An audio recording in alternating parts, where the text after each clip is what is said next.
जीवन में ऐसे पल भी आते हैं जब दिल एक दिशा में खींचता है और कर्तव्य दूसरी दिशा में। भगवान राम जी के साथ भी ऐसा ही हुआ था। लक्ष्मण जी कुटिया बना चुके थे। राम जी, माता सीता और लक्ष्मण जी चित्रकूट में कई दिनों तक शांति से बिताएं।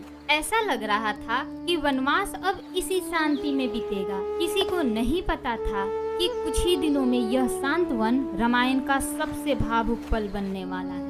उधर अयोध्या में महाराज दशरथ का निधन हो गया। जब भरत को इस घटना के बारे में पता चला तो वे भगवान राम को अयोध्या लाने के लिए चित्रकूट की ओर चल पड़े। जैसे ही दोनों भाई मिले, चित्रकूट की धरती भी मानो मौन हो गई। भरत कांपते हुए आवाज में कहते हैं, भैया, पिताश्री अब इस संसार में नहीं रहे। ये सुनते हुए श्री राम जी के पैरों तले से जमीन खिसक गई। वाल्मीकि रामायण के अनुसार उन्होंने पिता के वियोग में विलाप किए, मंदाकिनी नदी के तट पर जल अर्पित किए और अपने पुत्र होने का कर्तव्य निभाए। यहाँ एक बात समझना जरूरी है, भगवान राम जी भी रोए थे।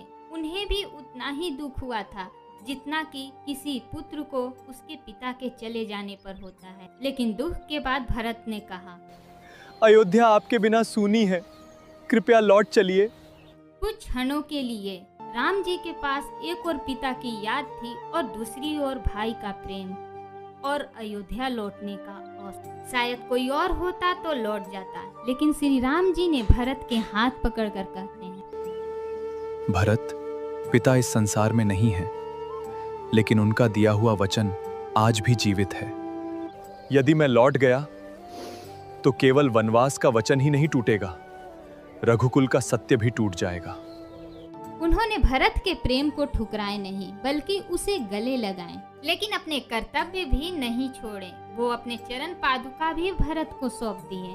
भरत सिर पर रखकर लौट गए, राजा बनकर नहीं बल्कि प्रतिनिधि बनकर। भरत के नियत पर राम जी को भरोसा इसलिए था क्योंकि उनके प्रेम में स्वार्थ नहीं था। आज हम किसी पर भरोसा क्यों नहीं करते? क्योंकि हमने खुद अपने आसपास केवल झूठ, स्वार्थ और केवल मतलब देखा है। जब सच कम दिखाई देता है ना, तो भरोसा करना मुश्किल हो जाता है। लेकिन राम जी और भरत जी का रिश्ता हमें एक और बात महसूस कराती है, भरोसा मांगा नहीं जाता है, अपने आचरण से कमाया जाता है। अगर हम चाहते हैं कि कोई हमारी नियत पर शक ना करे, तो शुरुआत दूसरों से नहीं, हमें खुद से करनी हो। क्योंकि दूसरों में भरोसा की शिकायत खत्म करने से पहले हमें खुद से पूछना चाहिए, क्या मेरी बात और मेरे कर्म एक